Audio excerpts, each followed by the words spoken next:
We return to part 2, The Wild Boy of London and the Fairground Fiend, Clarissa Everett. Chapter 12, South London, Night. A trickle of slime stole down a wall, glistening in a slant of moonlight that fell between the nodding shed-like houses. It slipped between the cobbles, gathering as it went the particles of waste spattered across the street, gobbets of phlegm, flecks of vomit, the reeking overspill from domestic cesspits. The filth of the street percolated down. It nudged at the ceiling of an ancient sewer, crept through a crack in the crumbling mortar. It hung from the bricks in a single fat drop. Then it fell and landed, pat, on the head of a small boy covered in hair. Wild Boy opened his eyes. Everything was black, not a crack of light anywhere. He was lying on his back on what felt like wet cloth. He heard dripping water, although his mouth was dry and tasted like mould. He extended a foot cautiously into the darkness, felt cold slime on broken brick. He tried to stay calm, but panic overwhelmed him. "I didn't do it," he gasped. "It wasn't me." He scrunched his eyes shut and prayed that when he opened them, he'd be back at the fairground and everything would be normal. He opened his eyes and gazed heartbroken around the sewer. He was lying on a narrow ledge that ran along the tunnel wall. Someone had taken his coat, and the hairs on his body were stiff with dried sewage. His injured shoulder, though, had been cleaned and wrapped in bandages. Had he been captured or rescued? Slish, slosh. Something moved in the sewage. Wild Boy sat up and stared into the arched darkness. He heard liquid dripping from above. He heard his own shallow breaths getting deeper and faster with fear. And then there it was again, a slow sloshing sound echoing off the curving walls. Was it a rat? Wild Boy. That was no rat. Someone was coming this way. He had to get up and move.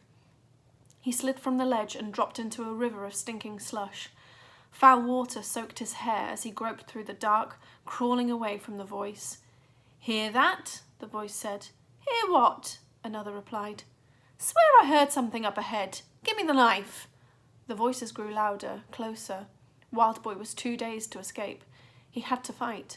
Whoever these men were, they sounded almost as scared as him. Maybe he could catch them by surprise. If he screamed and ran at them, they might turn and flee.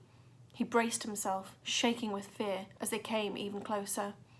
Now, he thought, now! He opened his mouth to scream, but then a hand shot from the dark and smothered his cry. "Keep silent," someone whispered in his ear. Wild Boy tried to pull away, but the hand tightened around his mouth, almost crushing his jaw. A wrinkled face leaned closer. "They're after you, Master Wild. Bounty hunters." It was Sir Oswald. Wild Boy cried out again, but this time in delight. He had never been so relieved to see another person. He wanted to ask what was happening, but now his friend gripped his arm and guided him into an alcove in the wall. Sir Oswald slid in after him and huddled close, resting the stumps of his thighs on Wild Boy's lap. In the tunnel, the footsteps came closer. Wild Boy's eyes had become used to the darkness and could just make out the squat shapes of two men crouched low as they waded past. The man at the back sounded nervous. What if Wild Boy is down here? "Then we're rich," his partner replied. "Ain't that the point? Rewards doubled this past week." Reward? Week? But Wild Boy stayed silent. He waited, deadly still, until the men had passed and their voices were a distant echo in the dark. Sir Oswald shifted from Wild Boy's lap and gave his knee a cheery pat. "That was a wheeze, eh? Come on, they might turn back."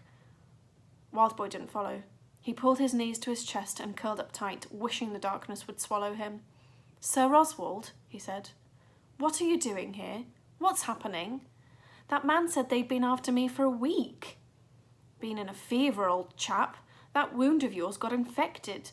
Wasn't sure you'd make it at first. Should have known a tough chap like you would pull through, eh?" "But I ain't no killer. I gotta tell the coppers." "Out of the question, I'm afraid." "Sir Oswald, I gotta tell someone what really happened." Sir Oswald turned on his palms. When he spoke again, it was in a voice that Wild Boy had not heard from him before, deep and serious and full of force. "Master Wild, you are the target of the largest manhunt this city has ever seen since Jack Sheppard. If you go back up there, the mob will kill you in the street. And the police? I'm afraid they will hang you as soon as they look at you." He clapped his hat on his head and grinned. "Good news is, it's almost time for supper." Wildboy sat in the alcove as Sir Oswald splashed away. He wished desperately that he could convince people of his innocence.